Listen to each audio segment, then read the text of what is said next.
So thanks all for joining and welcome to this new era, honors third year. So this is the distance of one night only. That one day ago you were a student of honors second year and now a student of honors third year. So again, welcome to this wide area. Wide. Your syllabus is wide. Okay.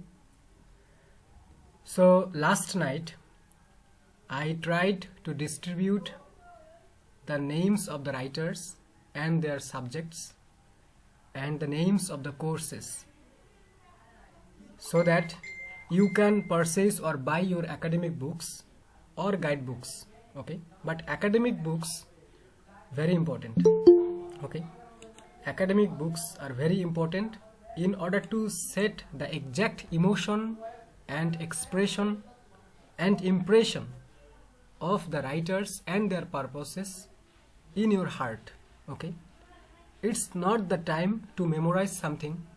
It's time to express from the core of your heart after reading any drama, any novel, any poem. What's your opinion? And it's time to use your eagle eye.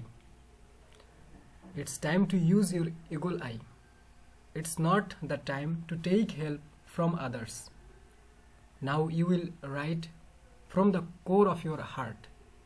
And in order to do so, you must read the original academic books. You must read the academic books. And if you don't do this, at least you have to participate in your academic class in your department. But according to the history of National University in honors third year, it's like an attempt to commit suicide for your academic teachers to take your classes. It's not for their ability or disability, but it's only for their time. Because college section or intersection is related, you can say deeply related, strongly related to your college. So your teachers have not enough time to give you, and they are compelled. They want to take your class, but they are compelled. And in this position, in this situation, we the students, we are also busy in our daily activities.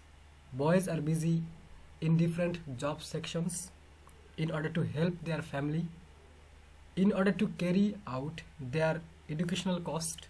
And the girls, they are no more girls, they are women right now. They are helping, or they are going to control a new family. They became mother of one or two children or child.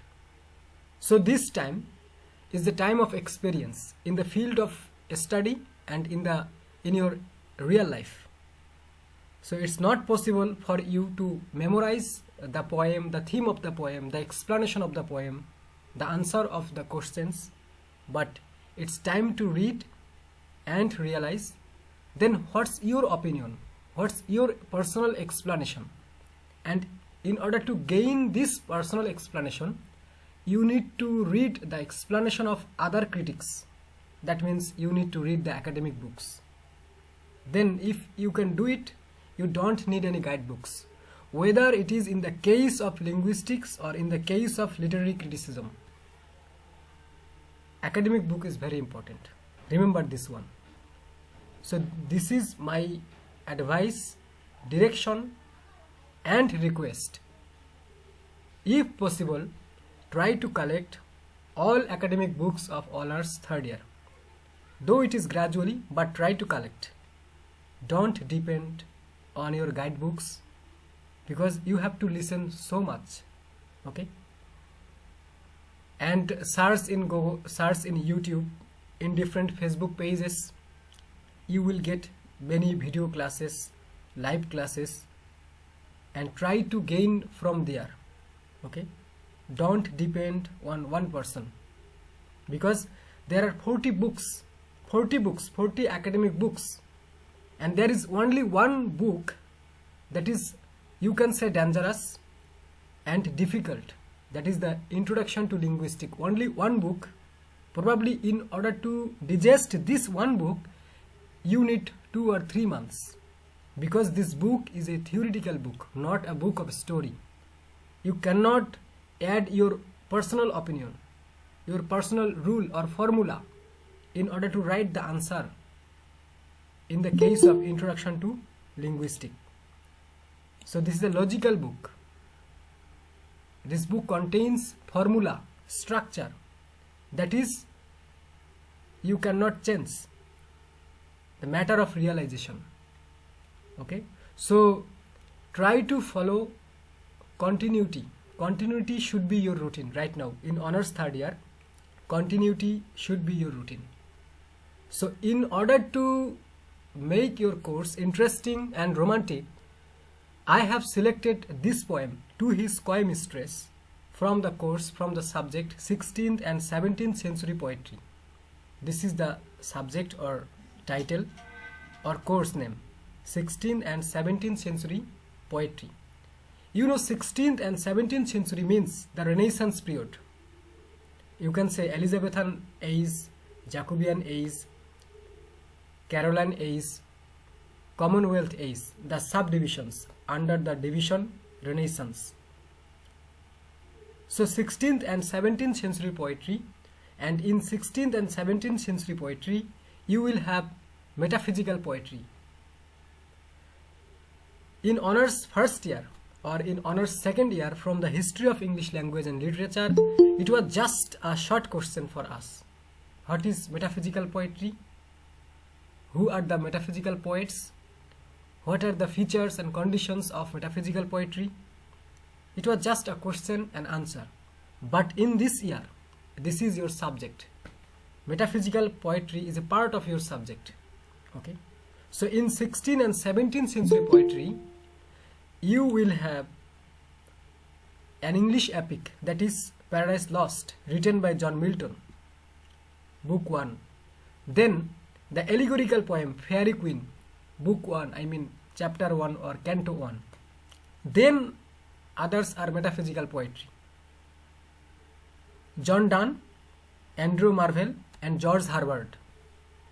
These 3 metaphysical poets you will have in your syllabus in this course, that is 16th and 17th century poetry.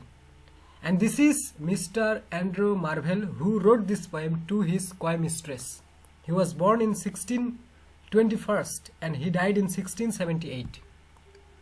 Andrew Marvell, and he was a metaphysical poet, a member of the School of Metaphysical Poetry made by John Donne. A member of the School of Metaphysical Poetry that is made by John Donne, Andrew Marvell.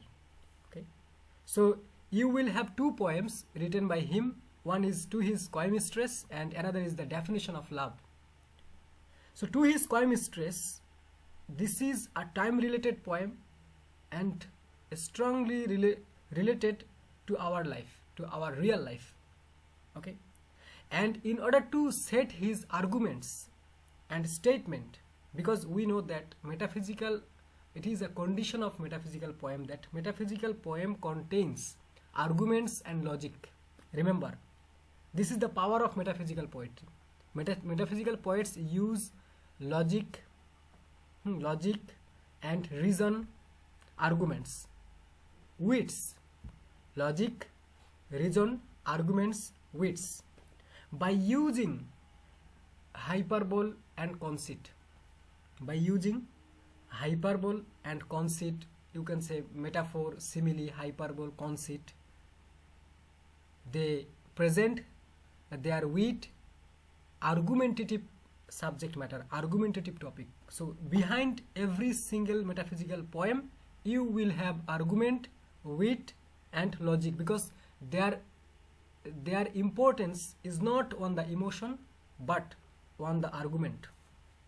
Of course, you will have emotion and passion in metaphysical poetry, but this is not the purpose of metaphysical poets. The purpose is to present the argument and logic, and to present something logically, argumentatively.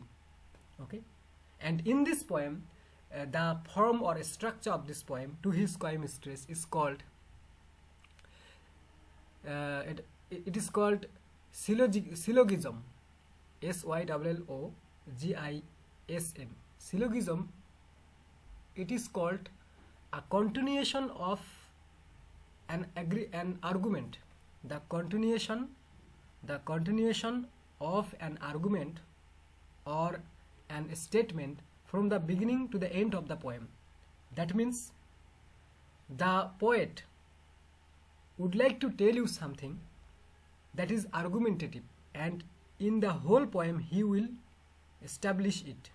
Okay, and this kind of poetry, in this kind of poem, you will have three words. Number one is if, and the second word is but, and the last one is therefore. Therefore means that's why. Therefore. So through these three words, if, but, therefore, they will present something, and they will use their arguments, wits, and logic. That how, if you do it and if you don't do it, then what will happen? And if you do it, but what next? And if after but, he will say that therefore we should do it. You should do it, I should do it, we all should do it. Okay, so To Coy His Mistress is a completely romantic poet. You can say let's begin from the bedroom. Okay, you can say let's begin from the bedroom. And you know the topic or the themes of metaphysical poetry is actually abstract things, that is metaphysical things. You can say love, death, religious matters, soul that has no shape. Okay, abstract things. These are the elements of metaphysical poetry, and the theme of this poem is actually love. Okay, love between husband and wife, not between two lovers, but they must be husband and wife, not only lovers. So this is a kind of a dramatic poem, a dramatic monologue. This is a kind of dramatic monologue. Conversation is going on between husband and wife in their bedroom. A conversation is going on between husband and wife, and the husband as a lover, the wife as a beloved. So they are inside the room, and the husband is talking, because in order to convince his wife, the husband is trying to convince his wife. He is offering a physical relation to his wife. Okay, but his wife is very coy. COY, coy, বা coy means মানে লাজুক, খুবই লাজুক, reluctant, খুবই লাজুক, এমন লাজুক যে লাজুকতা বাদ হয়ে দাঁড়ায়. This kind of coy stands like a wall between your relationship, between husband and wife. This kind of coy stands like a strong wall between husband and wife. Remember, in this poem, Andrew Marvell said the real thing, that our lifetime is very short, and our youth is the shortest one. Our life is very short, it's okay, but our youth, the golden period of our life, that is youth, this is the shortest one, youth. And if time is passing fast, time or the sun is passing fast. If the time is passing fast, then what is the duration of your youth? And if we waste our youth because of your coyness, then what we will do? Is it possible to make a physical relationship inside the grave? You will have this line in this poem. So let's read the poem, and one by one I will tell you that how the three words if, but, and therefore, through this way the poet has said the arguments. Okay, the continuation of his arguments that I would like to tell you. So in this poem the speaker is offering a physical relationship he is trying to convince his wife that time is going to be past and it is going very fast. We should not waste our time. So open your veil and let's make love. So for academic classes, the best word is make love. M-A-K-E, make love means make love refers to the physical relationship between husband and wife or between lovers. Okay, so I will use make love. Okay, instead of physical relationship I will tell you make love. Okay, so this is the poem to his coy mistress. Look at your screen. Aji the screen change hoyeche ni?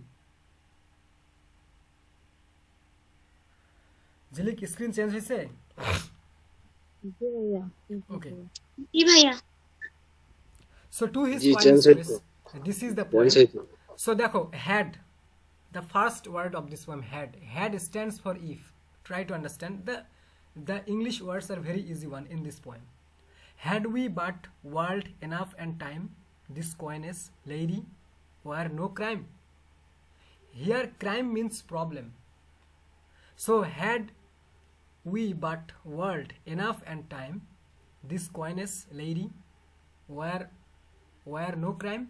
That means they both are on the bed, husband and wife, the speaker and his wife, they both are on the bed, and the husband, I mean as the speaker, he is talking to his wife. Is this not a problem? That, and if this is a problem, I mean your coyness, তোমার লাজুকতা, তোমার লজ্জা, এটা যদি একটা problem হয়, had we but world enough and time, this coyness, your coyness lady, my wife, my beloved, were no crime, we would sit down. Your in simply speaking, তোমার লাজুকতা যদি কোনো সমস্যা না হয়, যদি শব্দটা ইফ শব্দ এখানে চলে আসছে, ইফ যুক্তি দিচ্ছে লেখক, কবি যুক্তি দিচ্ছে, স্পিকার বলতেছে তোমার এই লাজুকতা যদি সমস্যা না হয় এই পৃথিবীর সময়ের কাছে, আমি তোমাকে বুঝাচ্ছি, স্বামী বলছে আমি তোমাকে বুঝাচ্ছি, ঠিক আছে, তোমার এই যে লাজুকতা, লজ্জার ভাব ধরে আসো, এটা যদি লজ্জা না হয় তাহলে কি হবে, উই উড সিট, এটা যদি কোনো প্রবলেম না হয়, তোমার লজ্জাটা যদি এই পৃথিবীর কাছে, সময়ের কাছে কোনো প্রবলেম না হয়, তুমি যে আজকে লজ্জা করতেছো, আমি তোমাকে যে জিনিসের অফার করতেছি মেক লাভের, তুমি যে লজ্জা করতেছো, তোমার এই লজ্জাটা যদি পৃথিবীর এবং সময়ের কাছে প্রবলেম না হয় তাহলে কি করতাম আমি, আই উড সিট ডাউন, আমি বসতাম, and think which way to talk and pass our long love's day, আমি বসে থাকতাম আর চিন্তা করতাম যে কিভাবে আমাদের এই দীর্ঘ ভালোবাসার দিন রাতগুলো কিভাবে পাস করবো, অতিবাহিত করবো, এটা আমি ভাবতাম। এবং আরও কি করতাম, দাউ you by the Indian Ganges মানে হচ্ছে ইন্ডিয়ান রিভার, গঙ্গা নদী আছে না ইন্ডিয়ান, সেটার কথা তিনি উল্লেখ করেছেন, এটা একটা মনে করো allusion, reference. Thou by the Indian Ganges side shouldst rubies find, rubies কাকে বলা হয়, ব্লাডি রেডিশ অথবা ব্লাড রেডিশ, ওই যে আংটির মাথায় যে লাল কারণের চকচকে গোল্ড, ডায়মন্ডের মতো, গোল্ড না ডায়মন্ডের মতো কিছু পাওয়া যায় না, পাথর পাওয়া যায় না, যেগুলোকে খোদাই করে সাইজ করা হয় আংটির মাথায় বসানোর জন্য অথবা টেবিলে বসানোর জন্য, এরকম ওই ধরনের পাথরগুলো যে সি বিচে পাওয়া যায়, একটা নির্দিষ্ট সময় সমুদ্র থেকে ঢেউয়ের কারণে ওগুলো উঠে আসে, ওই ধরনের পাথরকে বলা হয় রুবি, অর্থাৎ রুবিস, বহু বচন রুবিস। তাহলে তুমি কি করতা, যদি আমাদের সময় থাকতো, এগুলো যদি প্রবলেম না হতো, তোমার লজ্জা যদি প্রবলেম না হতো, আর আমাদের প্রেমের দিনগুলো যদি আরামে কাটানোর সময় থাকতো, তাহলে আমি কি করতাম, দাও তুমি কি করতা, যে হ্যাঁ ঠিক আছে, thou by the Indian Ganges side shouldst rubies find, তো তুমি কি করতা, টাইম থাকলে তুমি ইন্ডিয়ান গঙ্গা নদীর তীরে হাঁটাহাঁটি করতা, আর এই যে রুবিস যেগুলো আছে, look like diamond, red colour, এগুলো তুমি খুঁজে পাইতা, এগুলো খুঁজতে, এই কাজ করতা।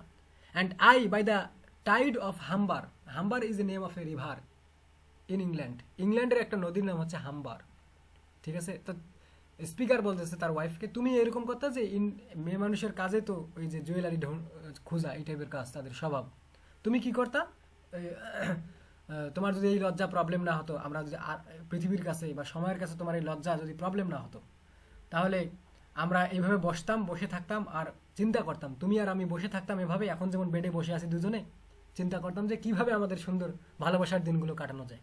তুমি কি করতা, ইন্ডিয়ান গঙ্গা নদীর তীরে এই রুবিসগুলো খুঁজে পাইতা বা খুঁজতা। আর আমি কি করতাম, I by the tide of Humber would complain. আর আমি কি করতাম, এই হাম্বার নদীর তীরে বসে তার যে টাইড থাকতো, যে যে কি বলে ওটাকে, জোয়ার ভাটা থাকতো, এটাকে আমি কমপ্লেন করতাম, মানে ওখানে বসে বসে আমি কবিতা লিখতাম। এখানে কমপ্লেন বলতে টু কম্পোজ পোয়েম, মানে তোমার অনুপস্থিতি বা তোমার প্রতি আমার ভালোবাসা, এগুলো সম্পর্কে আমি নদীর তীরে বসে, হাম্বার নদীর তীরে বসে কবিতা লিখতাম। যদি কথাটা মাথায় রাখতে হবে, ইফ কথাটা মাথায় রাখতে হবে, মানে কোনটা, যদি তোমার এই লজ্জা বা লাজুকতা স্বভাব, কাছে না আসার স্বভাব যদি সমস্যা না হতো, প্রবলেম না হতো, কার কাছে, সময় এবং পৃথিবীর কাছে, মানে কারণ সময় তো থেমে থাকে না এটা। তারপরে কিছু, love you 10 years, I would love you 10 years before the flood.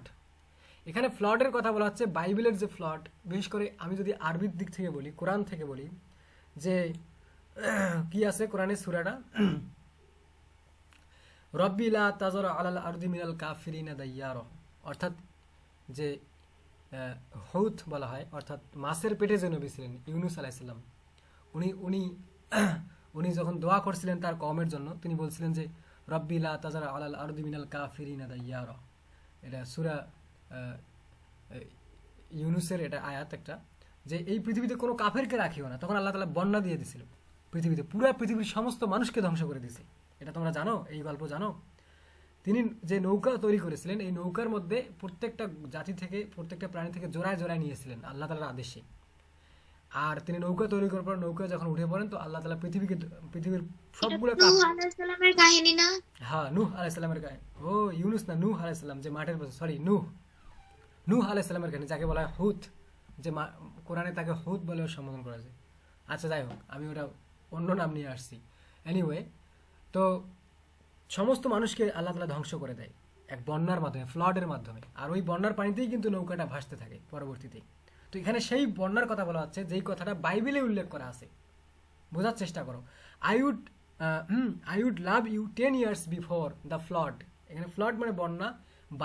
বাইবেলে উল্লেখিত নূহ আলাইহিস সালামের সময় যে বন্যা হয়েছিল, তারও 10 বছর পূর্বে থেকে আমি তোমাকে ভালোবাসতাম। কারণ কি?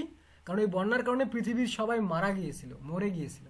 তার আগে থেকে আমি তোমাকে ভালোবাসতাম। যদি তোমার এই লাজুকতা, এই স্বভাব যদি প্রবলেম না হতো পৃথিবীর কাছে বা সময়ের কাছে, তাহলে আমি এই কাজ করতাম, যে I would love you 10 years before the flood. এই flood talks about the flood of the Holy Bible. And আরও কি করতাম, the speaker said that and you should, if you please, refuse till the conversion of the Jews. আর তুমি যদি refuse করো কতদিন পর্যন্ত, the conversion of the Jews. Conversation of the Jews refers to the day of judgement, অর্থাৎ আমাদের মৃত্যুর পর আমাদের যে বিচার দিবস হবে, ডে অফ জাজমেন্ট, এটাকে বলা হচ্ছে till the conversion of the Zeus. অর্থাৎ তুমি যদি এইভাবে রিফিউজ করো, তাহলে মনে করো যে শেষ পর্যন্ত আমি ওয়েট করে যেতাম, মানে একেবারে ডে অফ জাজমেন্ট পর্যন্ত আমি ওয়েট করে যেতাম। ওই সময় পর্যন্ত ভালোবাসতাম, কোনো প্রবলেমই ছিল না যদি প্রবলেম না থাকতো। My vegetable love should grow vaster than empires and more slow. Vegetable love কি? দেখো, ভেজিটেবল লাভ এখানে আলোচনার বিষয়। ভাইয়া এর আগের লাইনটা বুঝতে পারি নাই। দেখো, and you should, if you please. আর তোমার ইউ শুড মানে এখানে শুড মানে উচিত অর্থ না। You should refuse till the conversion of the Jews. আর তুমি কি করতা? তুমি এই যে লজ্জা অবস্থায় থাকতা, আর তোমার মুড চেঞ্জ করতা না, আর তুমি রিফিউজ করতা। আর যদি তুমি করতে ইফ ইউ প্লিজ, তাহলে সেন্টেন্স আছে you should refuse till the conversion of the Jews. এখন বুঝছো? এখন নর্মাল সেন্টেন্সের মতো পড়ো, you should refuse till the conversion of the Jews. একদম ডে অফ জাজমেন্ট পর্যন্ত তুমি রিফিউজ করতা এই বিষয়টা, বুঝতে পারছো? অ্যান্ড ইফ ইউ প্লিজ, তোমার এই যদি অবস্থা চলতে থাকে, বর্তমান যেটা চলতেছে, বুঝতে পারছো? মাই ভেজিটেবল লাভ কি জিনিস দেখো, প্রকৃতিতে ভেজিটেবল কিন্তু ন্যাচারালি বড় হয়ে ওঠে, under the shadow of nature. প্রকৃতির আবহাওয়ায় ভেজিটেবল মানে শাকসবজি এগুলো বেড়ে ওঠে। তো এই কোনো ধরনের প্রেশার ছাড়া জেনুইনভাবে এগুলো মাটি থেকে বা গ্রাউন্ড থেকে এগুলো হয় বীজ বপন করার পর। তো তিনি মানে অর্গানিক লাভ, এটাকে বলা হচ্ছে organic love. You can say physical love. Vegetable love refers to the organic love or physical love, এটাকে বলতে পারো তুমি। So my vegetable love should grow vaster than empires. Empires মানে সাম্রাজ্য। তাহলে সাম্রাজ্যর থেকেও আমার এই ভেজিটেবল লাভটা, আমার যে ভালোবাসাটা, এটা বেড়ে যেত, বড় হইতো। বুঝতে পারছো? অনেক বড় হয়ে যেত আমার ভালোবাসা। কখন? যদি তোমার এই লজ্জা পাওয়া স্বভাবটা যদি এই পৃথিবী এবং সময়ের কাছে সমস্যা না হতো, কোনো ক্রাইম যদি না হতো, প্রবলেম মনে না হতো, তাহলে আমার এই যে ভেজিটেবল লাভ, এটা ধীরে ধীরে অনেক বড় হয়ে যাইতো। তোমার কাছে আসার যে আমার প্রবণতা, আমার যে টেন্ডেন্সি, যে আমার যে ডিজায়ার, ঠিক আছে, মাই ডিজায়ার ইজ টু কনকুয়ার ইউ, সোজা কথা। তো এটা এরকম ভাস্টার হয়ে যেত। কিসের থেকে? এম্পায়ার্সের থেকেও বড় হয়ে যেত। অ্যান্ড মোর স্লো, আর ধীরে ধীরে হইতো সেটা। বুঝতে পারছো? এম্পায়ারের থেকে বড় হতো, কিন্তু সেটা ধীরে হইতো। তারপর দেখো কবি এবার প্রশংসা করতেছে, অ্যান 100 years। হ্যাঁ, শাইনেসকে ক্রাইম বলছে এবং ক্রাইমটাকে প্রবলেম, সমস্যা হিসেবে প্রেজেন্ট করছে। ক্রাইম মানে এখানে মারামারি না, ক্রাইম দ্বারা প্রবলেম উদ্দেশ্য, সমস্যা। মানে এখানে তিনি একটা প্রশ্ন তুলে ধরে তার স্ত্রীকে বোঝাচ্ছে যে যদি তোমার এই যদি এই চুপ থাকাটা, এই লজ্জা স্বভাবটা যদি সমস্যা না হতো, কার কাছে রে? এই পৃথিবীর কাছে আর এই সময়ের কাছে, তাহলে এগুলো হতো যেগুলো এখন পড়তেছি। তখন আমি কি করতাম বলতেছে, an 100 years should go to praise thine eyes. আমি 100 বছর ধরে তোমার চোখের প্রশংসা করতাম, যদি সময় যদি ডিস্টার্ব না করতো। তোমার লজ্জা ডাজন্ট ম্যাটার, আমি তোমার চোখের প্রশংসা করতাম, কারণ your eyes, both eyes are really beautiful, attractive, no problem, no doubt, and 100 years should go to praise thine eyes. I would praise you about the beauty of your eyes by taking 100 years. আমি 100 বছর ধরে তোমার, এগুলো হচ্ছে হাইপারবল, যেগুলো metaphysical পোয়েট্রিতে থাকে, হাইপারবল, extra expression, এগুলোকে বলা হয় মিথ্যা কথা। ভাইয়া আমাদের ভাষায় এগুলারে বলে পাম দেওয়া, বউরে পাম পট্টি দেওয়া। হ্যাঁ, পাম পট্টি দেওয়া। ये हम बहुत ज्यादा देते हैं, কারণ balloon, women are like balloon, হাওয়া দাও ফুলতে থাকবে, নো ডাউট। বুঝতে পারছো? মন খারাপ করিও না কেউ, মেয়েরা একটু সুন্দর কথা শুনলেই খুশি হয়ে যায়। এটা দোষের নয়, এটাও ভালো। And 100 years should go to praise thine eyes. আমি তোমার চোখের প্রশংসাতে 100 বছর কাটিয়ে দিতাম। And on thy forehead gaze, এবং আমি 100 বছর কাটিয়ে দিতাম তোমার এই কপালের দিকে তাকিয়ে। তার মানে অবশ্যই তার স্ত্রী বিউটিফুল। অনেক আছে না, যেমন বাংলাদেশের নায়িকা মৌসুমীর কপালের যে স্ট্রাকচার, এটা কারো দেখাতে পারবে না। বাংলাদেশের কোনো অ্যাক্ট্রেসের কপাল অত সুন্দর না, ফরহেড অত সুন্দর না, মৌসুমীর যেরকম আছে, যে স্ট্রাকচারটা আছে। তাহলে তোমার চোখ এবং কপালের প্রশংসায় আমি 100 বছর কাটিয়ে দিতাম, প্রশংসা করতাম, যদি এগুলো সমস্যা না হইতো। আহা, কটনের লাহান সফট, তোমাদের মনেটা আমরা জানি। 200 টু অ্যাডোর ইচ ব্রেস্ট। তাহলে তোমার যে 2 ব্রেস্ট আছে, এই দুটার প্রশংসা করতে আমি কি বলতেছে, 200 আর 200 বছর আমি কি করতাম, প্রশংসা করতাম। টু অ্যাডোর ইচ ব্রেস্ট, তোমার উভয় ব্রেস্টের প্রশংসা আমি করতাম 200 বছর সময় নিয়ে। বুঝতে পারছো? এইভাবে স্ত্রীকে বোঝাচ্ছে। But 30,000 to the rest. To the rest মানে হচ্ছে অন্য অন্য অঙ্গগুলো। এখানে শুধু কি বলছে, চোখের কথা, কপালের কথা আর ব্রেস্টের কথা। তো এই 3টা অঙ্গের কথা এখানে বলছে এবং টাইম উল্লেখ করেছে। লুচ্চা কবি না বউকে বুঝাচ্ছে, কবি লুচ্চা নয়, ভুলভাল বুঝে। বউ কথা শুনে না সেটা চিন্তা করবে না, কেন বলছে সামনের লাইনগুলোতে বুঝতে পারবা। কি এগুলা দেখো। তো 200 to adore each breast, but 30,000 to the rest. To the rest মানে হচ্ছে other parts of your body. যেমন ধরো তোমার ফিঙ্গার্স, তোমার এক কথায় বাকিটা বুঝে নিও, একটা মেয়ের প্রত্যেকটা পার্টই সুন্দর, এটা সবাই জানে, কারণ এটা গড এভাবেই ক্রিয়েট করছে। এমনকি তাদের ভয়েসও সুন্দর, ভয়েস শুনে মানুষ প্রেমে পড়ে যায়, চোখের পাতা দেখে প্রেমে পড়ে যায়, তারপরে চোখের মুভমেন্ট দেখে প্রেমে পড়ে যায়, হাঁটার স্টাইল দেখে প্রেমে পড়ে যায়, ড্রেসের সিলেকশন দেখে প্রেমে পড়ে যায়। কত প্রেমে পড়ার জায়গা মেয়েদের। বুঝতে পারছো? তো এই জন্য বলছে অ্যান্ড 30,000, এরকম 30,000 বছর আমি কাটাই দিতাম, 30,000 বছর আমি কাটাই দিতাম কিভাবে? টু দ্য রেস্ট, অন্য অন্য অঙ্গগুলোর প্রশংসাতে আমি এরকম 30,000 বছর কাটিয়ে দিতাম। কখন রে? যদি তোমার এই লজ্জা থাকাটায় সময়ের কাছে প্রবলেম না হতো, পৃথিবীর কাছে প্রবলেম না হতো। And age at least to every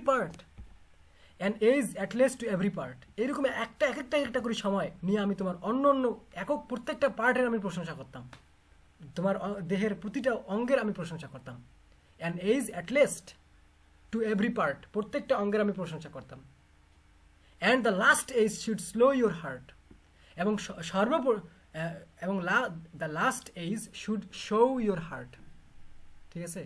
এবং সর্বশেষ যে সময়টা নিয়ে আমি তোমার প্রশংসা করতাম, এটা তোমার হৃদয় সম্পর্কে, এটা তোমার হৃদয়কে দেখাইতো, হৃদয়ের বিষয়ে বলতাম, ঠিক আছে? For lady you deserve this state. কারণ কি জানো? কারণ তুমি এই প্রশংসার দাবিদার, তুমি আসলেই সুন্দর। You are beautiful, stunning, gorgeous, attractive, you are fascinated, enchanted. বুঝতে পারছো?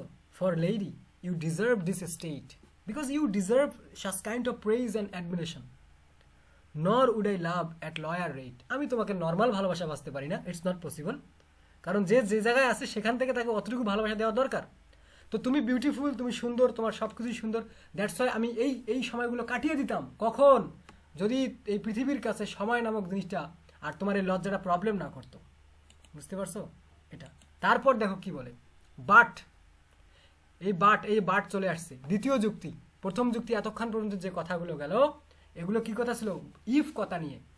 যে এতগুলো বলার পর এখন স্পিকার বলবে যে এই যে কথাগুলো আমি বললাম, কিন্তু কথার মাঝে কিন্তু আছে। মোশাররফ করিমের নাটক দেখো না, কথা বলার পর কিন্তু, এই কিন্তু আনা যাবে না কথার মাঝে, কিন্তু বুঝে নাই? এই যে মনে করো যে তোমার কাছে 1 লক্ষ টাকা আছে, থাক, বা আমি তোমাকে 1 লক্ষ টাকা দিলাম, ইয়া করলাম, এগুলো স্বামীরা করার পর বউকে বলে কিন্তু 10 দিন পর আমাকে এই টাকাটা ব্যাক দিতে হবে। এরকম করে কি করে না? এই কিন্তু শব্দের ব্যবহার। তো যে 3টে শব্দ দিয়ে যুক্তি বসিয়েছে কবি, তার মধ্যে এটা একটা শব্দ, বাট। দেখো, but at my back I always hear time's winged chariot hurrying near. এই যে বউ এখন ব্ল্যাকমেল করা শুরু। বুঝতে পারছো? এখন ব্ল্যাকমেল করা শুরু বউকে কিভাবে? But at my back I always hear time's winged chariot hurrying near. Simply speaking, কিন্তু আমি পিছন থেকে শুনতে পাই সময়ের দ্রুত চলা, hurrying near. Time's winged chariot মানে একটা, তোমরা জানো, যানবাহন। আর টাইমস উইংড সময়ের পাখা খুব দ্রুত চলছে, খুব দ্রুত এগিয়ে চলছে, সময় খুব দ্রুত এগিয়ে চলছে, টাইম ইজ পাসিং ফাস্ট। এগুলো উপরে পাম্পুটি দেওয়ার পর তারপর বলতেছে যে কিন্তু I know that the time is passing fast, that means our age is passing fast, and it is in hurry, and yonder all before you lie deserts of vast eternity, and yonder all before us lie deserts of vast eternity. আর একটা কথা মনে রাখো যে আমাদের এই জীবনের পর, এরপর আমি যেটা দেখতে পাই সেটা হচ্ছে মৃত্যুর পর একটা ভাস্ট ইটার্নিটি। ডেজার্ট অফ, একটা মরুভূমি, ভাস্ট ইটার্নিটি, বিশাল বড় একটা eternity. Eternity time never ends, এটা হচ্ছে eternity. Life after your death, this is called eternal life or eternity, যে জীবনের কোনো শেষ নেই। তো এরপর কি হয়েছে? এরপর একটা বিশাল জীবন আছে, মৃত্যুর পরের জীবন। আচ্ছা, ওটাও ভালো কথা, কিন্তু ওখানে যে এত আমাদের কোনো লাভ নেই। লাভ থাকবে না থাকবে এটা পরের ব্যাপার, কিন্তু এই দুনিয়ার যে বিষয়টা, এটা ওখানে হবে না। যুক্তি কি? Thy beauty shall no more be found. বুঝতে পারছো? ফারজানা, তারপরে কি নাম, সিথি, তারপরে আর কেউ আসেনি, বিবাহিত আর অবিবাহিত আর কে আছে, जो भी है। तो thy beauty shall no more be found. তোমার সৌন্দর্য, হ্যাঁ আজিদা, তোমার সৌন্দর্য আর খুঁজে পাওয়া যাবে না। ভাইয়া ইয়ন্ডার বলতে কি বুঝাইলো? And yonder all before us. Yonder মানে কি? সার্চ দাও, এটা একটা ওল্ড ইংলিশ ওয়ার্ড, সার্চ দাও ইয়াতে। আচ্ছা দেখো, thy beauty shall no more be found, তোমার সৌন্দর্য মানে ফিজিক্যাল যে বিউটি, এটা আর খুঁজে পাওয়া যাবে না। নর ইন দাই মার্বেল ভল্ট শ্যাল সাউন্ড মাই ইকুইং সং। মার্বেল ভল্ট দ্বারা কবরস্থান বোঝায়, কবরস্থান। নর ইন দাই মার্বেল ভল্ট, নর ইনসাইড দাই কবরস্থান, নট ইনসাইড দাই গ্রেভইয়ার্ড অর গ্রেভ। তোমার মৃত্যুর পর, যখন তুমি মরে যাবা, তোমার মৃত্যুর পর তোমার কবরের ভিতরে, ওভার দেয়ার, ওকে, ওভার দেয়ার। তো নর ইন দাই মার্বেল ভল্ট মানে নর ইনসাইড দাই গ্রেভ, তোমার কবরের নিচে, শ্যাল সাউন্ড মাই ইকুইং সং, আমার এই গানগুলো, যেগুলো তোমার রূপের প্রশংসা আমি বলি, যে গানগুলো বলি, তোমার মৃত্যুর পর তোমার কবর পর্যন্ত আমার এই সাউন্ড যাবে না। তোমার beauty shall no more be found, your beauty, দাই beauty, your beauty shall no more be found. এটা বাস্তব কথা এগুলা। নর ইন দাই মার্বেল ভল্ট, নর ইনসাইড দাই grave shall sound my ইকুইং song, my ইকুইং song, my sweet song can not rich inside your grave after your death. ঠিক আছে, তারপর দ্যাট লং প্রিজার্ভড ভার্জিনিটি, আচ্ছা একটা লাইন ছেড়ে গেছি। Then worms shall try, worms shall try that long preserved virginity. এই যে বিছানার উপরে স্বামী যে জোর করতেছে, কথা শুনতেছ না, এই যে লজ্জা লজ্জা ভাব দেখাচ্ছ, মরে যাওয়ার পর তোমার এই ভার্জিনিটি কে খাবে রে? পোকা খাবে কবরের ভিতরে, বুঝছো? এই দেখো, then worms shall try that long preserved virginity. তাহলে এই যে তুমি যে সময়ের কাজ সময় করতেছো না, এই যে লজ্জা ভাব নিয়ে আসো, এই যে এগুলো হচ্ছে বার্ড কিন্তু এক্সপ্রেশন দিতেছে কবি, যে তোমার এই রূপ, এই সৌন্দর্য কে খাবে? ইনসাইড ইউর গ্রেভিয়ার্ড ইনসেক্ট, পোকামাকড়, উইল টেস্ট ইউর ভার্জিনিটি। তোমার এই রূপ তুমি যেটাকে বাঁচিয়ে রাখতেছো লজ্জার কারণে, এটা কে খাবে? পোকামাকড় খাবে। আমার কি অবস্থা হবে সেটা বল দেখো। And your quaint honour turned into dust, তোমার যে লজ্জাজনক যে সম্মান তোমার কাছে, coyness is a kind of honour for you, মানে লাজুকতা বা লজ্জা স্বভাব তোমার কাছে এক ধরনের সম্মান, এটা মনে হয় তোমার কাছে। And it will turn into dust, আর এই তোমার লজ্জা ধুলা হয়ে যাবে রে, তোমার এই যে লজ্জাজনক যে সম্মানটা এটা ধুলা হয়ে যাবে। And your quaint honour turn to dust and into ashes all my last.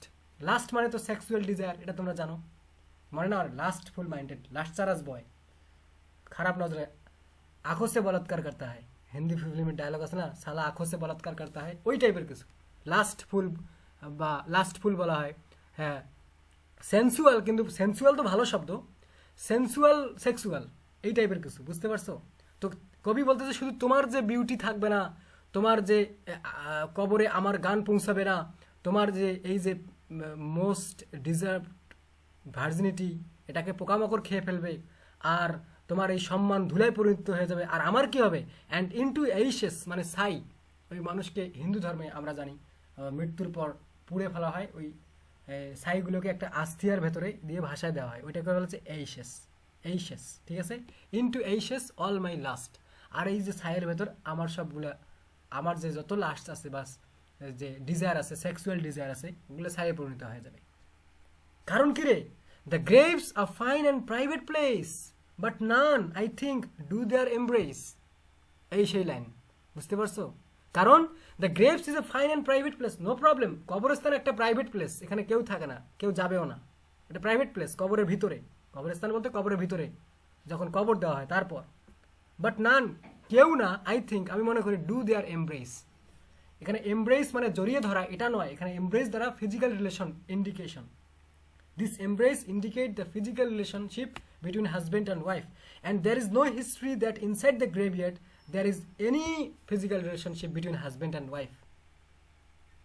Convince করার সিস্টেম দেখছো? যুক্তি দিয়া কনভেন্স, রাজি হবা না? অবশ্যই রাজি হবা। তো এই কথা দেখো, সো এই লাইনগুলো মুখস্থ করতে পারো, যে এইখান থেকে এই যে thy beauty shall no more be found, nor in thy marble vault shall sound my echoing song, then worms will try that long preserved virginity, and your quaint honor turn to dust and into ashes all my lust. The graves a fine and private place, but none I think do their embrace. এই শেষের দুটো লাইনও মুখস্থ করতে পারো। এটা হলো বাটের expression, ওই যে ইফ বলে, ঠিক আছে তোমার কয়েনেস এটা যদি এরকম প্রবলেম না হয়, ওগুলো বলার পর বললো যে কিন্তু এগুলো রেখে কি করবো, এগুলো তো এগুলো হয়ে যাবে, তাই এখন কি করা দরকার? Next, what is next? এখন দেখো, the husband as a speaker of this poem এখন কি বলে? নাও দেয়ার ফর অ্যান্ড, এখন দ্যাটস হোয়াই, এই কারণে, এজন্য, what should we do? While the youthful hue sits on the skin like morning dew, and while the willing soul transpires at every pore with instant fires, now let us sport us while we may, and now like amorous birds of prey rather at once our time devour than languish in his slow capped power. Let us roll all our strength and all our sweetness up into one ball, and tear our pleasures with rough strife through the iron gates of life. Thus, though we cannot make our sun stand still yet we will make him run. বুঝতে পারছো? এখন দেখো তাহলে 3 নম্বর যুক্তি সম্পূর্ণ word হচ্ছে there for. বাটের যুক্তি গেল, সরি ইফের যুক্তি গেছে, বাটের যুক্তি গেছে, এখন কি করা উচিত? দেয়ার ফর আমাদের কি করতে, দেয়ার ফর এই কারণেই বা এজন্য, while the youthful hue sits on the skin. তো এই যে যৌবনময় যে হিউ, যেহেতু তোমার প্রতিটি অঙ্গের উপর বসে আছে, সোজা কথায় you all are adult and mature right now. একটা মেয়েকে আমি সাধারণত আমার এই হাত এতটুকু বের করে রাখছি না, এখন ওয়ান্স আমি আমার নিজের পুরুষ মানুষের হাত আমি এইখান থেকে ঢাকা রাখতাম। বাসে আমি যখন যাইতাম উপরে এইভাবে দাঁড়ায় যেতাম, ধরতাম, এটা নাইমা যাইতো, আমি এইভাবে বারবার উঠে দিতাম, মানে আমার লজ্জা লাগতো এইটা বের হলে। বুঝতে পারছো? এই স্কিনটা বের হলে। তাহলে একটা মেয়ে মানুষের কিন্তু একটা ফিঙ্গার বলো বা তার জাস্ট আফটার দ্য ফিঙ্গার তার যে এই যে বনটা আছে, স্কিন আছে, এগুলো সব বিউটিফুল, নো ডাউট। বুঝতে পারছো? ছেলেদের কাছে, তার অপোজিট জেন্ডারের কাছে তো ওইভাবে এক্সপ্রেশনটা দিচ্ছে, মানে একটা মেয়ের স্কিন দেখলে বোঝা যায় যে তার মধ্যে ইয়থটা কতটুকু, মানে তার মাঝে ওইটা কতটুকু ফুটে উঠেছে আর কি, পুরো বডিটা কিভাবে এক্সপ্রেস করতেছে। কারণ এই ইয়থফুল মুড এক্সপ্রেশনের জন্য তাকে ট্রাই করতে হবে না, এটা ন্যাচারাল, এটা বয়স অনুযায়ী ন্যাচারাল। বুঝতে পারছো? So while the youthful hue sits on the skin like morning dew, যেমন স্ক্রিনের ওপর মনে করো যে এক ফোঁটা যদি ডিউ দেওয়া হয়, শিশির দেওয়া হয়, সেটা যেমন ভেসে থাকে, এরকম তোমার স্ক্রিনে দেখা যাচ্ছে পুরা ইউথফুল তুমি। And while the willing soul transpires at every pore with instance fire, মানে তোমার যখন প্রতিটি বলা হচ্ছে তোমার আত্মার প্রতিটি অংশ বা তোমার বডির প্রতিটি অংশ মানে ফুল অফ ইয়থ, এক্সপ্রেশনটা হচ্ছে এইরকম। নাও মানে at every pore with instance fire, মানে আগ লাগা দিয়া, এই টাইপের কথা বলে না। এই যে ব্যাচেলার পয়েন্ট তো দেখছো অনেকেই, মেয়েদেরকে আগুন বলে, আগুন বলে কি বলে না, এই টাইপের। তো বাস্তব থেকে শেখো, সমস্যা নেই। তো এই টাইপের কথা যে তোমার এক কথা, you are full of youth, don't waste this as and it's looking like a drop of dew on your skin, and this dew is compared with your youth. Now let us sport us while we may. তো আমরা যখনই পারি let's have a match. হ্যাঁ ভাইয়া, এই লাইনটা কি আবার যদি একটু বলতেন? and while thy willing soul transpires at এই every লাইন pore, এখন why thy willing soul মানে এই তোমার যে willing soul refers to the a youthful body, বুঝতে পারছো? Youthful body transpires at every pore with instance fire, যে প্রতিটি অঙ্গে ভাঙ্গিয়ে বলবো নাকি সব, প্রতিটি অঙ্গে প্রত্যঙ্গে যৌবনের আগুন নিয়ে ঘুরে বেড়াচ্ছে, সোজা কথা, কথা বোঝে না, এইটা বোঝাচ্ছে। অর্থাৎ you are full of youth. এই জন্য বললাম যে ফুল অফ ইয়থ, কারণ এই ক্লাসটা তো আমরা ইউটিউবে দেবো, তো আবার কেউ প্রশ্ন তুলতে পারে যে এত খোলা কথা ব্যবহার করা যাবে না, কেউ প্রশ্ন তুলতে পারে, এই জন্য আর কি ইয়থফুল দ্বারা বুঝেছে। Okay, so now let us sport us while we may. এই লাইনের মানে হচ্ছে let's have a match, let's have a 2020 match on the bed while we may, যখনই সুযোগ হয় চলো লেটস মেক লাভ, সোজা কথা। So now let us sport us while we may, যখনই আমরা সময় পাই আমাদের এই টাইমটাকে, যৌবনের সময়টাকে এনজয় করে নিই, এটা নষ্ট করার দরকার নেই। And now like amorous birds of prey rather at once our time devour that languish in his slow chapt power. দেখো like amorous bird of prey, amorous মানে কি বলা হয়, যে অ্যামোরাস যেমন বলি যে অ্যামোরাস স্পিচ, মানে এমন কিছু কথা বা এমন কিছু জিনিস যেটা তোমাকে ভুলায় বা ফুসলিয়ে বা সেন্সুয়াল কথা যেগুলা, বুঝতে পারছো? সেন্সুয়াল কথা অ্যামোরাস স্পিচ বলা হয়। তো মানে অ্যামোরাস বলা, যেহেতু এখানে ভালোবাসার কথা বলা হচ্ছে, এটা মেক লাভের কথা বলা হচ্ছে, এই জন্য লাইক অ্যান্ড নাও এখন like amorous birds of prey, যে amorous birds refers to the birds of love, এগুলোর মতো rather at once our time devour, যে একটা সময় বা এখন আমাদের এই যে সময়টা, then languish in his slow chapt power, এই যে আমাদের যৌবন সময়টা, এটা এক সময় এটা অ্যামোরাস বার্ডসের মতো উড়ে যাবে, সময় থেকে ছিটকে চলে যাবে, এত দ্রুত যাচ্ছে।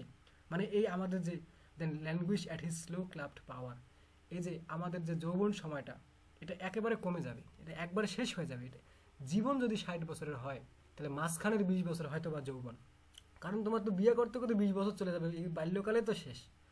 তারপরে মনে করো 20-এ বিয়ে, 20 থেকে 40 মনে করো যে তুমি ড্রাইভার, 40 থেকে 60 তুমি বৃদ্ধ মানুষ, ওটা অচল গাড়ি। তোমার ইয়থ একেবারেই short. Youth is 1/3 of your life, অথবা 1/4 অফ ইউর লাইফ, মানে চারের এক অংশ হচ্ছে আমাদের যৌবন, ইয়ুথ, এটা বোঝাচ্ছে তিনি। ঠিক আছে, let us roll all our strength, চলো আমাদের সবগুলো শক্তিকে ব্যবহার করি আমরা, and all our sweetness up into one ball, মানে আমাদের যত সুইটনেস আছে, যে ডিজায়ারগুলো আছে, এগুলো সবগুলোকে এক করে ফেলি, and tear our pleasures with rough strife through the iron gates of life. তো আমাদের এই যে সুখের অশ্রু ঝরাই আমরা, with rough strife through the iron gates of life, জীবনের এই শক্ত গেটে আমরা আঘাত করি আমাদের এই কি বলে, আমাদের এই আনন্দ, রোমান্স, এই যৌবনের এই সময়টাকে এনজয় করে সমস্ত সুইটনেস দিয়ে। আমরা জানি যে এই যৌবনটা খুবই সংক্ষিপ্ত, এটা খুব স্পিডে উড়িয়ে যাওয়া। যে পাখি, যেমন এক ধরনের পাখি আছে, ছোট ছোট পাখি আছে, খুব কম দেখা যায়, গ্রিন কালারের, গাছের ডালে বসে 2 সেকেন্ডও মনে হয় এক জায়গায় স্টে করে না, এখান থেকে এখানে, এখান থেকে ওখানে, এখান থেকে ওখানে, এখান থেকে ওখানে, এখান থেকে ওখানে, ওকে শিকার করাও মুশকিল, ওই যে স্টেই করে না কোথাও। তো এইরকম বলতেছে যে আমাদের যে যৌবন সময়টা, এটা খুব দ্রুত কেটে যাচ্ছে। জীবন তো এমনিতেই সংক্ষিপ্ত, আরও যৌবন সংক্ষিপ্ত এটা। তো চলো আমাদের যত সুইটনেস আছে, যত সুইট মোমেন্ট আছে, এগুলো সব কিছু দিয়ে জীবনের আয়রন গেটে আমরা আঘাত করি। ঠিক আছে, আর দাস এভাবেই, though we can not make our sun stand still, make our sun, sun মানে সূর্য, সূর্য বলতে টাইম ইন্ডিকেট করা হচ্ছে এখানে, sun stands for time. So thus এভাবেই, though we can not make our sun stand still, যদিও আমরা আমাদের যৌবনকে আটকাতে পারবো না, আমাদের এই জীবনকে, সময়কে আটকাতে পারবো না, যেটা চলে যাচ্ছে খুব দ্রুত, ইয়েট তবুও we will make him run, তারপর আমরা এটাকে কন্টিনিউ করতে পারবো, অর্থাৎ যে আমাদের যে টাইমটা আছে এটাকে আমরা এনজয় করতে পারবো। তো তোমার এই কয়েনেসের কোনো মূল্য নাই, বুঝতে পারছো, তোমার এই লজ্জার কোনো কোনো ইয়া নেই। তো তাহলে কি দাঁড়ালো, এখানে কবি একটা স্টেটমেন্ট, তার একটা আর্গুমেন্ট, সেটাকে একটা পুরো কন্টিনিউশন অনুযায়ী সে সেট করছে, তিনটে শব্দের মাধ্যমে আমরা যেটা এক্সপ্লেন করতে পারি। একটা হচ্ছে ইফ, এই যে তুমি মানতেছো না, এটা ইফ দিয়ে তিনি কিছু কথা বলছেন, তারপরে ওগুলো বলার পর তিনি বুঝাইছেন যে বাট যদি এইটা করো এরকম হয় তাহলে কি হবে, তাহলে তোমার এই যে এটা ওটা যা বিউটি আছে সব ধুলায় মিশে যাবে, এটা হয়ে যাবে। তো এখন আমাদের কি করা উচিত, যদি এরকম হয় তাহলে এইরকম করা উচিত, এটা করা উচিত, আমাদের করা উচিত যে now let us sport us while we may, so we should not waste our time. So, your coyness is a great problem and it's a crime. So, in this situation, when time is passing fast and life is short, youth is the shortest one.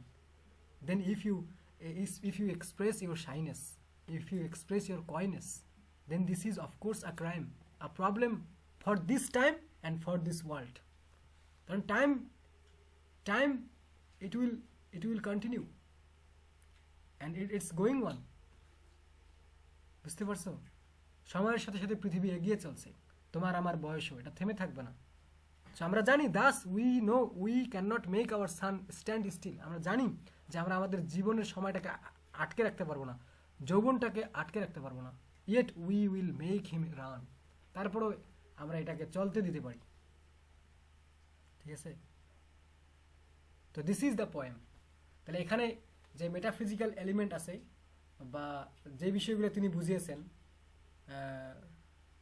হ্যাঁ convince করতে পারবে না মানে কি মনে করো সেটি, তুমি ওটা কোনো ব্যাপার হলো? তুমি মনে করো মেয়েদের ব্যাপারে না, আমার লজিক, বউ যদি রাগ করে সোজা একটা জায়গায় হাত দিয়ে দাও, বাস ওই এমনিতেই গলে যাবে, কারণ বউয়েরা খুবই নরম হয়, এবং বাঙালি বউয়েরা বিশেষ করে, কারণ কোনো স্বামী আমাদের দেশে এই কাজ করে না যে বউ যদি রাগ করে বা কোনো একটা ইয়ে হয় তাকে একটা হাত দিয়ে দিবে সে ভালো হয়ে যাবে, এই কাজটা কেউ করে না। অথচ এই সিম্পল একটা কাজ তার 1 বছরের দুঃখ পর্যন্ত ভুলাই দিবে সেই নারীর, একটা জাস্ট তোমার একটা সুইট ওয়ার্ড বা এক্সপ্রেশন। ঠিক আছে, নারী কিন্তু বেশি কিছু চায় না ছেলের কাছে, এটা বুঝতে হবে ছেলেদেরকে। ঠিক আছে, এই ছেলেদেরকে এটা বুঝতে হবে, নারী আসলেই বেশি কিছু চায় না।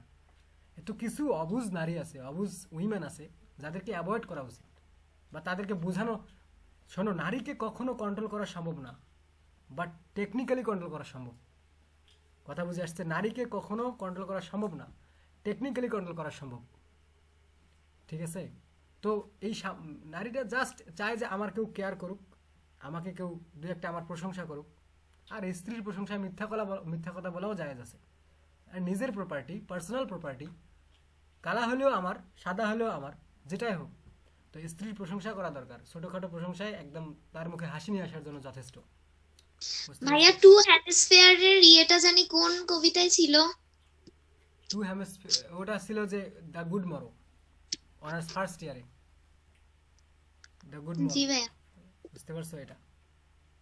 তো দেখো, আবার ফির কি জানো, এই জন ডানের যে কবিতাগুলো আছে, কবিতা তো আছে সিলেবাসে 5টা 6টা, কিন্তু তোমার যে বইটা কিনবা ওটাতে দেখবো যে প্রচুর কবিতা, সবগুলো পড়িও, রোমান্টিক মুড চলে আসবে, ছেলেরা পড়িও, মেয়েরা পড়িও, পড়িও নিজে নিজে পড়িও, কারণ সিলেবাসে সব নাই, 5-6টা আছে ওগুলো ভদ্র, সিলেবাসে দিলে আসলে ভদ্র কবিতা, কিন্তু বইয়ে যেগুলো আছে এগুলো মোটামুটি, মানে I will love you and you, her and her, এর মানে কি ঝিলিক, আই উইল লাভ ইউ, না না, আই উইল না, I can love you and you, her and her, I can love everyone.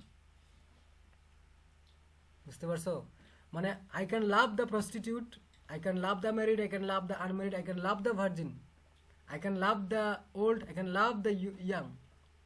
আরে ভাই, ভালোবাসার লুচ্ছা করতে এটা হইতে পারে? এ কবির কথা আমি বলতেছি, হুবহু কবিতার লাইন বলতেছি আমি, হুবহু এগুলো কবিতার লাইন, সহজ ভাষায় লেখা। জন ডানের বইটা কেনো, মানে কবিতার বইটা কেনো ওর, তারপর দেখবা। তো আমিও এই কবিতা পড়ার পর তাকে লুচ্চা পয়েন্ট বলছিলাম। তো পরবর্তীতে পুরো কবিতার এক্সপ্লেনেশন পড়ার পর বুঝলাম যে সে রাগ করে এই কবিতা লিখছে, এই মেয়েদের উপর রাগ করে, কারণ ওনার সময়, এই সময় মেয়েরা 50-60টা করে রিলেশন করতো, এই জন্য এই কবিতা লিখছে। এখন বাস তো খাইছো মেয়েরা, লুচ্চা বলছো কবিকে, কবি তোমাদের উপর রাগ করে এই কাজ করছে। বুঝতে পারছো? এবং সে কনস্ট্যান্সি পছন্দ করে না, আই ডোন্ট লাইক কনস্ট্যান্সি। আমাকে ভালোবাসা আমার কাছে থাকতে হবে, ডাজন্ট ম্যাটার তুই আরেকজনের কাছে যা, আমি তোর ভালোবাসা আবদ্ধ থাকতে পারবো না। সে আবদ্ধ ভালোবাসা, কি বলে, কনস্ট্যান্সি সে চায় না, সে ইনকনস্ট্যান্সি। বুঝতে পারছো? যত গালি আছে দিয়ে দাও, হ্যাঁ তো মরে গেছে, উল্টে আমারে আবার গালি দিও না। আচ্ছা ঠিক আছে, তো আজকে আর না, এই ছিল কবিতা, এটা ছিল প্রথম ক্লাস।